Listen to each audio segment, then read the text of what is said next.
What is going on, y'all? We're back working on the Javelin again this weekend.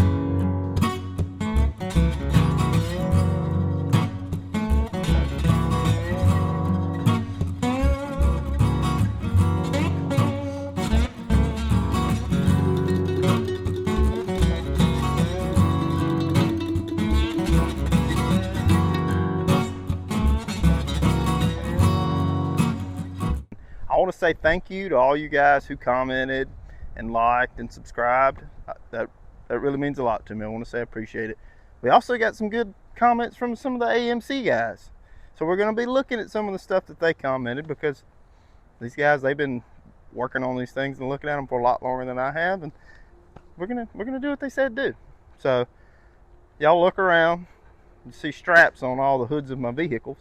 Well, that's because in South Alabama right now we're getting like 50-mile-an-hour gusts. So I got Cousin Ed on my mic. Try to make it to where y'all can have a good video. Should clear out by tomorrow. So, but first things first, let's get a better look at the car, and I'm gonna walk you around it a little bit more. I didn't really walk you around it on the last video, so I'm gonna show y'all what we got.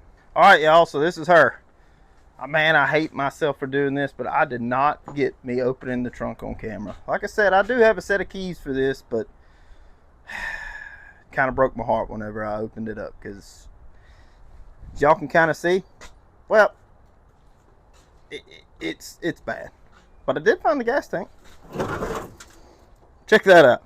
It's so rusted that, well, the hinge is gone. Gas tank is so rusted that it's pitted on the top. Let's see if that'll hold itself up.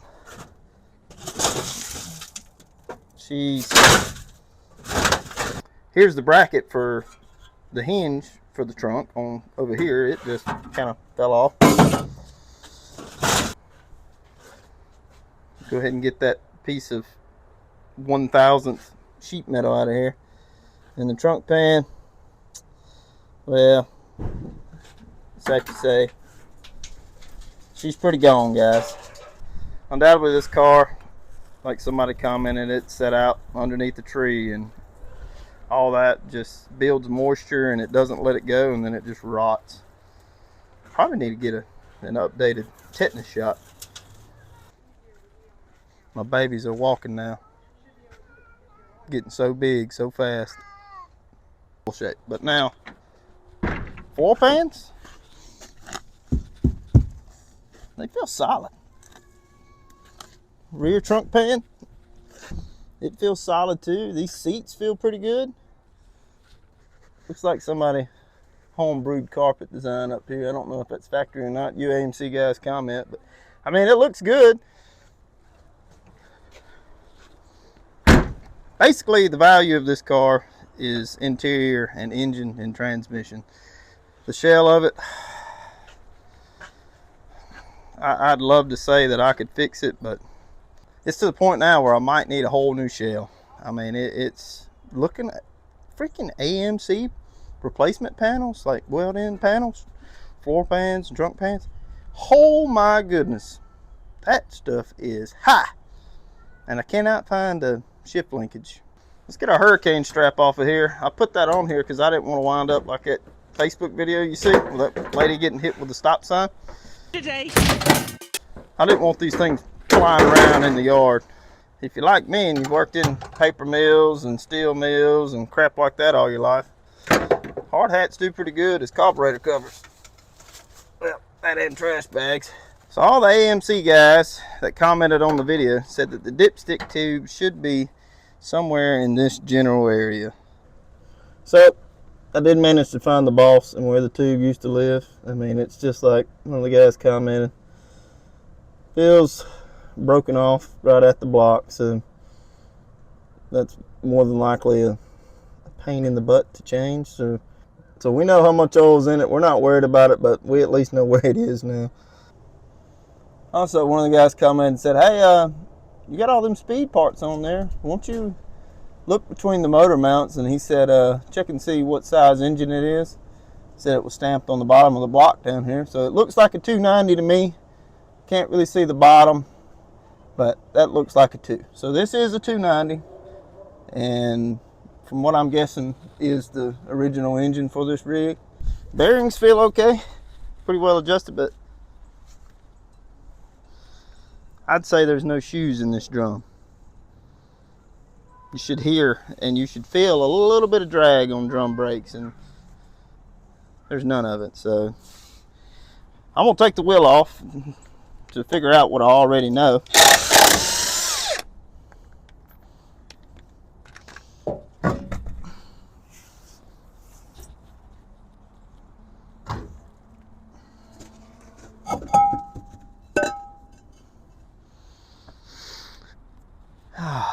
Perfect. We're just gonna go ahead and take that, put that right back there. That means we're not gonna have brakes for this video, guys. Call this the Ferris wheel technique. Now, I know this is gonna be difficult for you guys to see, but since this column kind of moves at a radius, we can't really put a tape measure on it easier, but I want to measure the throw of the column and then the throw of the transmission from park down to first, and if they match, then I can build a linkage fairly easy. If they don't match, see, I'm gonna have to get creative and do math, and y'all know how well I am at math. So put this cardboard in there. It's up in park right now, or close to it. So this is the start and park, and it was all the way down here and then plus another 1/4 of an inch maybe. So now I'm gonna go under the transmission. This is the shifter. Now I'm gonna go by the transmission and see what its throw is. Now the transmission has a significantly shorter throw, so that means that I'm gonna have to figure out how long they are and then kind of split the difference with a linkage. So I'm gonna have to build a linkage with the pivot point closer to the transmission side, so it has a shorter travel than the shifter side, and I need to figure out the distance between these two. So let me get the tape measure up. All right, here's my plan, guys. I know I said I was going to start doing math, and then I give up on that just as fast as I could. So I got a piece of metal. Don't worry, I'm going to cut it out. And I got increments marked on it with holes drilled. Now I'm going to use this as my center pivot. And I'm going to drill it to this piece of board right here. And then start rotating this thing, lining this up until I figure out which length works good for the dimensions. Just stay with me. I'll show you what I'm thinking about. But first, I'm going to go through and I'm going to draw some straight lines off of this piece of particle board that probably cost me $2. We're just going to get it close. It ain't got to be perfect. It's just got to be able to shift a little bit. This is going to be difficult for me to show you, but I measured the stroke on the transmission.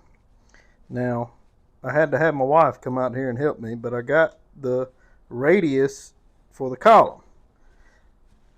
So if you look at the crosshair, you can just see the little black line.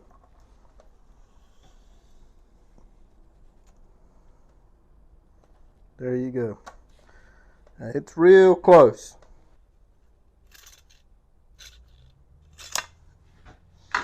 Yeah, y'all call pudding and telling Chance is borrowing his eagle eye technique, because we eyeballing this bad boy. Now, do I care that it's real close and not perfect? No, I am just winging this because this is going to be a heck of a lot better than the Bluetooth column shifter I have. I don't have one right now, so I'm going to try to create one real quick. Is it perfect? No. Have I been doing this for probably way too long? You can tell it's dark outside. Yes.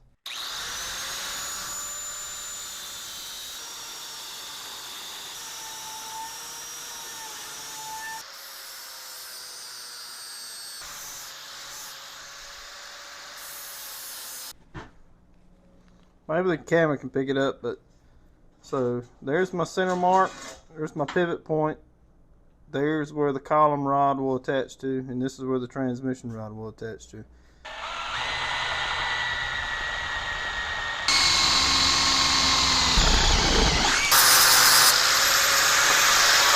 know it's hard for y'all to see, but it does line up.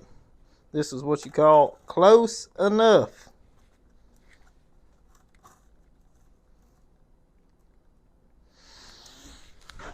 Close enough.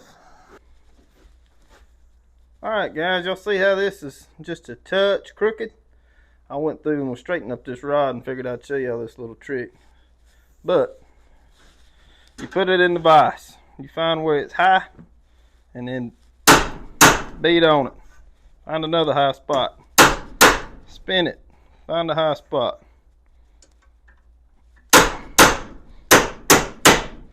That vise has got a perfect little 90. Well, it works good for this little bit of 3/8 rod I got. And then, straight piece. This is the rod I'm going to use from the column shifter to the transmission shifter. So I measured from the column to close enough straight with the linkage on the transmission. This is long. I've got to account for my linkage arm, and I've got a head bolt that I cut down so I can screw this kind of in and out. And if I'm off just a little bit, I'll have the ability to make it up here.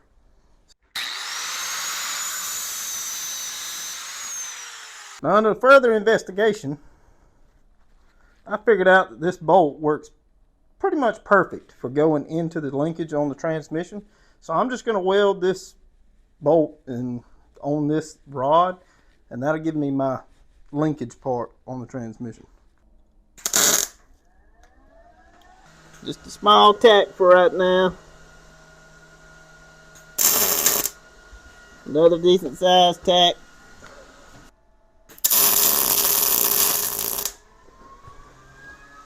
Way too hot.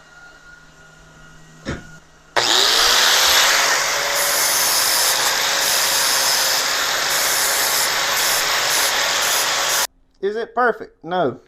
Is it going to work for who it's for? Yep. So now I have my two rods. So this one comes down from the column. That's still pretty hot. And this one is going to sit over like this. Now there's going to be a linkage in between, so we'll get to that tomorrow. But for now, I wanted to get these done. Welds aren't beautiful, but it's for who it's for and what it does. It'll work. There's a spot on the frame that looks like it had two self-tappers at one time. And it's the only thing that makes sense for the linkage. So I'm going to center the two holes. And then what I've done here, I've got an old tie rod, an inner tie rod. I'll drill them two holes and weld that close enough to the center. And that should hold it on the frame. And then the linkage can spin like this. Now I'm going to put a little bit of a bevel on this because it's thick and I want my welder to be able to penetrate.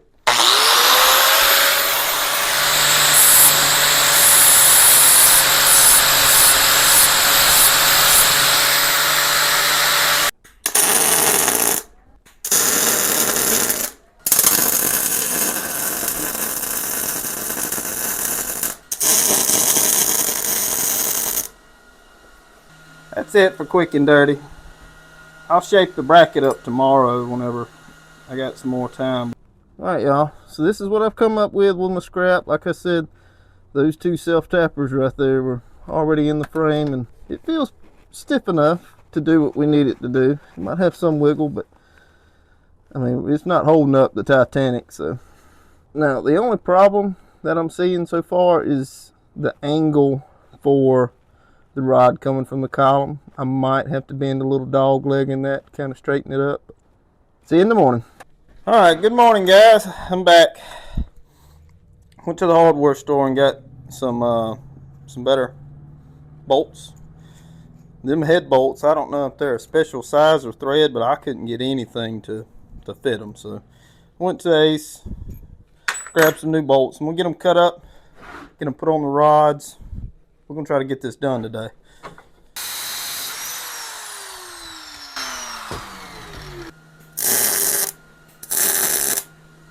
There we go. There's our rod and there's our adjustment. We go do a test fit. The concept is there, but I'm having to offset it so much that I'm running out of travel before it binds up coming this way. So I'm going to cut this off and move this over here to kind of get my full range. Should have thought about that in the beginning, but I didn't. So this is what I've come up with, guys. I'm sorry. It's been a lot of back and forth and cutting. This was straight at one time. Now, this is at an angle to preload it coming this way, and this has had to come up to make it come this way. So, I mean, it has been a lot of back and forth. I wound up having to weld the rod that sticks out on the frame. I just had to tack it to the frame because those little sheet metal screws, they wouldn't hold it from bending, and all that bending was messing up the articulation of it. So I'm gonna go test it out and I'll let you know how it goes. So guys, this is my concoction. Like I said, I wound up having to tack it to the frame in a couple places. Did I clean the frame up before I welded it? No, just welded it. It's crude. I had to lengthen my rod and change everything. I didn't grind any of it down. For who it's for, it'll work. All right, baby, spin the column. There you go. All right, spin it back. There you go, and that's park. Do it one more time, slower. So here we go. Here, Papa, I have this for you.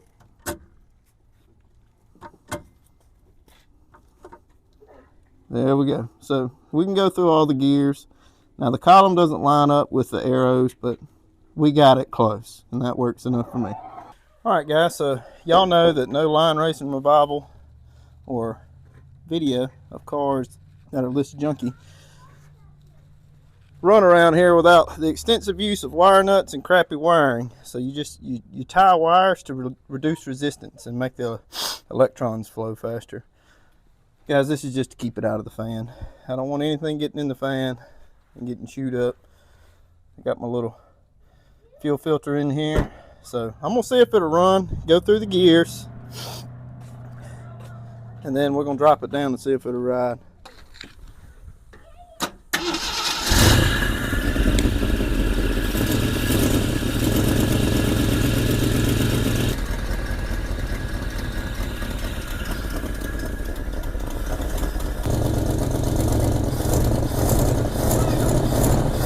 Tire's got a pretty weird wobble to it. Look at the tire.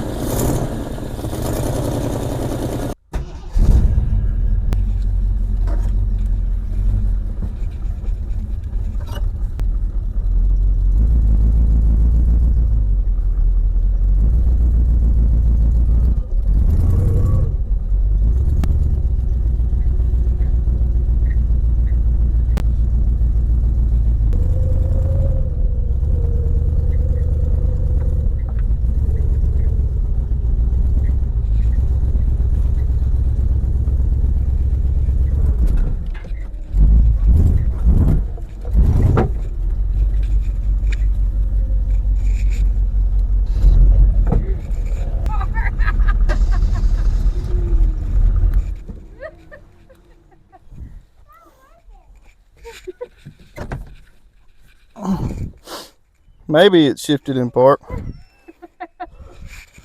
Scratch that.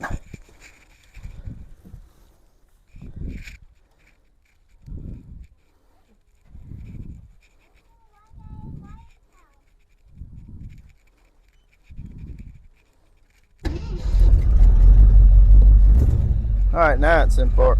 Actually has a really good idle, guys. Carburetor needs some work now. Put that over there, that out of the way. This is my key, I just ripped that all apart. Now I'm in park right now. So, reverse, neutral, well, drive. They're a little off, but it works. I'm down in first gear right now. Take it for a ride.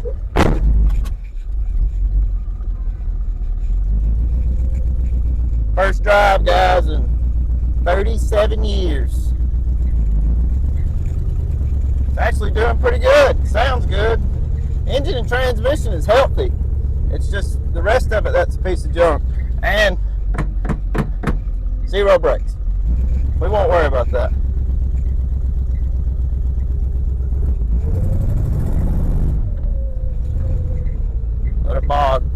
deep a little bit.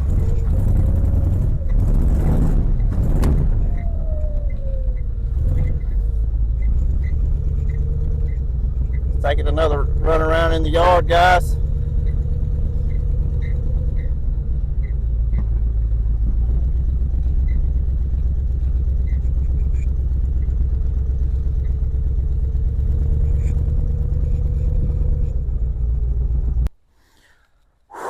Guys, almost give up on the shifter, not gonna lie. It was a lot of figuring and eyeballing, and it's not just right, but it works. I can shift it and drive it around in the yard, and it works. And this thing cruises pretty doggone good. I'm not gonna lie to you. Carburetor needs some work. It's to be expected. It sat long enough, but she cruises good. I don't know what's going on with this back wheel, but we'll figure that out another day. I don't know if we will figure it out. We might send it down the road to one of you AMC guys. It needs a lot more work than I think I can give it. It kind of needs to go to somebody who's got a stockpile of AMC parts and they can pull what they need out of this rig, but that's to be determined. There's a intense game of hide and go seek going on right now, and I plan on joining in. I've been out here long enough doing this. 2 days. My back is raw from sliding concrete. So, but hey, y'all please, like I said, like, comment, subscribe. Y'all doing great. I appreciate everything everybody's doing. I'm gonna see you next weekend. A little idea what's going on. See the Nova right there? I think it's gonna get its toe tag starting next Friday. So, but hey guys, like I said, I appreciate y'all. We'll see you next weekend.